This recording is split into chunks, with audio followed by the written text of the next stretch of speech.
Vou falar daqui para eu apoiar o celular aqui, que eu tenho que olhar os dados. Mas eu queria começar dizendo o seguinte: em primeiro lugar, aqueles que estão fazendo uso da linguagem neutra aqui em Birité, saibam que aqui nessa cidade tem legislação que proíbe. Inclusive, a gente já representou no Ministério Público Estadual que está estudando a inconstitucionalidade dessa lei.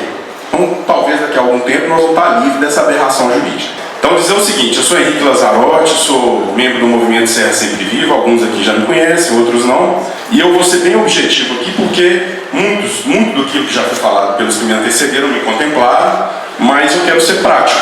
Eu sei que hoje eu estou falando aqui com servidores aqui do Estado de Minas Gerais, não sei se tem alguém aqui com responsabilidade política, gostaria que tivesse, porque uma parte que eu vou falar aqui, ou quase tudo, já foi endereçado para o senhor Fernando Marcato, nunca foi respondido, pelo senhor Gabriel Farjado, nunca foi respondido, e pela equipe toda lá da CEINFRA. Tá? Então eu queria colocar da seguinte forma: para começar, eu acho que o Estado de Minas Gerais, eu queria fazer uma provocação aqui carinhosa ao nosso promotor de justiça, doutor Domingos Ventura, precisa repensar essas formas de participação popular, porque ela fica bonita ali na apresentação, no PowerPoint. Mas se a gente fosse seguir as regras aqui, companheiro, a gente ia falar 2 minutos. Isso é impossível de uma pessoa articular qualquer tipo de argumentação num prazo desse. Então, o Estado de Minas Gerais, eu acho que o Ministério Público, doutor Domingos, deveria pensar se esses modelos de participação contemplam as obrigações que estão nas leis federais, que estão nos compromissos internacionais que o Brasil, enquanto república, assumiu em termos de participação popular, e que vira aqui um resuminho aqui de 2 minutos, que não dá para você articular nada aqui, né? Então, assim, é muito triste a gente ter esse tipo de participação popular que depois é replicado nos municípios. Aqui em Birité, a secretária de Planejamento está aqui, a gente teve uma live do plano diretor. Depois disso, uma pessoa foi convidada do Podemos, foi convidada para participar informalmente da comissão que acompanha o plano diretor e nunca foi convidada para essas reuniões. Então, algo totalmente obscuro, está sendo tramado aí debaixo dos panos, ninguém sabe o que está acontecendo, não existe nenhuma publicidade sobre isso. Então começa no Estado de Minas Gerais e depois é replicado. Porque aqui nós estamos falando que desse planejamento metropolitano existe diálogo entre as instâncias de governo.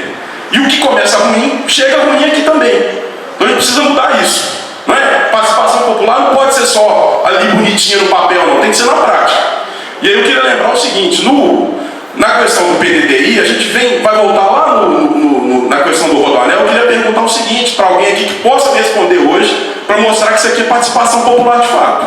Por que o Estado de Minas Gerais não deu atenção, não divulgou sobre as alternativas vocacionais do Rodoanel?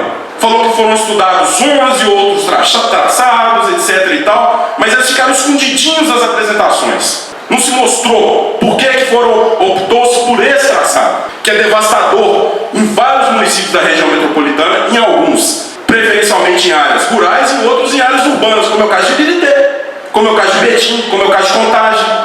Então, eu quero perguntar de forma prática para o Estado e para a Prefeitura de Birité, qual vai ser o número de moradias que vão ser destruídas na nossa cidade de Birité? Talvez das duas instâncias de governo possa responder. Quero saber o seguinte: mais de 25 milhões de metros quadrados de solo vão ser consumidos na construção do Rodoanel.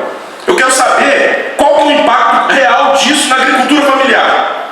Quanta área de agricultura familiar vai ser destruída? Isso não apareceu aqui na apresentação. O Bruno lembrou muito bem. Isso não apareceu aqui na apresentação. Então eu quero uma resposta, porque cadê esse planejamento? Vocês são os nossos planejadores. Qual é a resposta para essas 2 perguntas que eu estou colocando aqui agora? Correto? Habitação e qual é a resposta para a agricultura familiar? Quais são os números?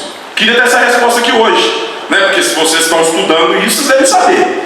A outra coisa que eu queria colocar é o seguinte: aqui em Birité, mais ou menos nos idos de 2009, a Fundação Israel Pinheiro, na época, não sei hoje quem se ocupa disso, elaborou aqui os estudos para o plano de redução de área de risco, para o plano de regularização fundiária, sob influência do governo federal. À época foi feito os estudos para o plano de habitação de interesse social. Nada disso saiu do papel, passando por Toninho Pinheiro, Laércio Dias, Pinheirinho e quase 2 mandatos do William Parreira.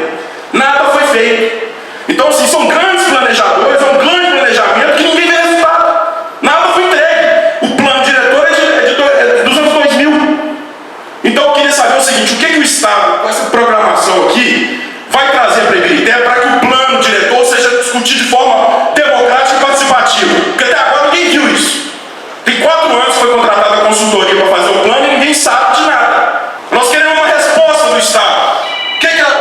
Agência Metropolitana vai dizer para nós? Qual medida concreta vai ser tomada? Ou isso aqui vai ficar só mais uma vez na apresentação e nós vamos ficar aqui chupando o dedo e assistindo do lado de fora, com barrabos no baile mais uma vez? Minha pergunta é essa. Agora eu queria fazer um pedido aqui, um apelo para a nossa secretária de Planejamento, que mais ou menos uns 3 meses, por intermediação do vereador Rivaldo e Oswaldo Sorriso, foi feito um compromisso com a Comissão de Moradores Desabrigados de 2020-21, que a gente poderia participar das reuniões do Conselho do Fundo da Habitação Popular. Até hoje não fomos convidados, tem 3 meses, para nenhuma reunião. Então a questão da habitação também aqui em Birité é tratada dessa maneira, esse descaso, esse desinteresse. A participação popular fica colocada aí de uma forma abstrata, mas na hora da gente ver não acontece. Então, assim, muito bonito o discurso. A Prefeitura de Belo Horizonte, o município de Belo Horizonte aprovou um plano diretor através de uma conferência municipal de políticas públicas. Por que esse não é o modelo? Por que o modelo é aquelas audiênciazinhas de araque, em que você tem 2 minutos para falar, não tem condição de elaborar um conceito, de apresentar ideias, uma planilha, nada? Tem que chegar aqui e falar em 2 minutos, 5 minutos, a placa levanta, você fica sem poder responder. Então eu acho que tem que mudar muita coisa nesse plano aqui, principalmente. Vocês querem fazer essa grande articulação metropolitana e tal? Façam, mas façam para valer. Nós temos conselhos de desenvolvimento do meio ambiente, um monte de conselho aí. Todos eles funcionam de uma maneira precária, sem nenhuma participação popular, muito precária, formalistas. Tem ali os membros da comunidade são escolhidos ali de uma maneira meio estranha. Isso acontece na região metropolitana toda. Se isso não mudar, isso aqui vai ficar, infelizmente, só como um projeto aqui no papel. Não vai mudar nada na vida das pessoas. E eu acho que vocês, eu estou falando aqui com servidores, eu gostaria de estar falando isso com o governador do estado, que é um brincalhão.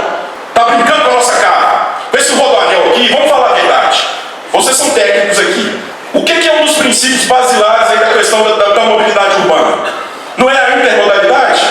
Aqui nós temos o transporte sobre rodas, mas nós não temos o transporte sobre trilhos. Qualquer país desenvolvido, os trens urbanos são fundamentais no sucesso de uma política de transporte público. Por que não se investiu os 3 bilhões de reais na revitalização daquilo que a Assembleia Legislativa, numa comissão formada pela direita e pela esquerda, diga-se de passagem, tá? Chamou de anel ferroviário metropolitano. Uma infraestrutura que está muito pronta aí, que precisa ser recuperada. Mas não, preferiu-se apostar no rodoanel, um projeto que é inviável do ponto de vista socioambiental, que se tiver um pingo de seriedade nas instituições desse Estado, infelizmente para vocês do governo do Estado que querem aprovar isso a todo custo, não vai sair do papel. Não vai. Porque não tem viabilidade, isso é uma realidade. Não vai. Agora o presidente do Estado abre o prazo para a sociedade civil apresentar em 15 dias contribuições para o termo de referência do licenciamento ambiental, dizendo o seguinte: vocês têm 15 dias para apresentar isso aí. E tem que ser com laudo. Nós vamos ter que correr atrás agora de todo especialista para poder ser aceito como contribuição. Porque senão não vai. Muito obrigado.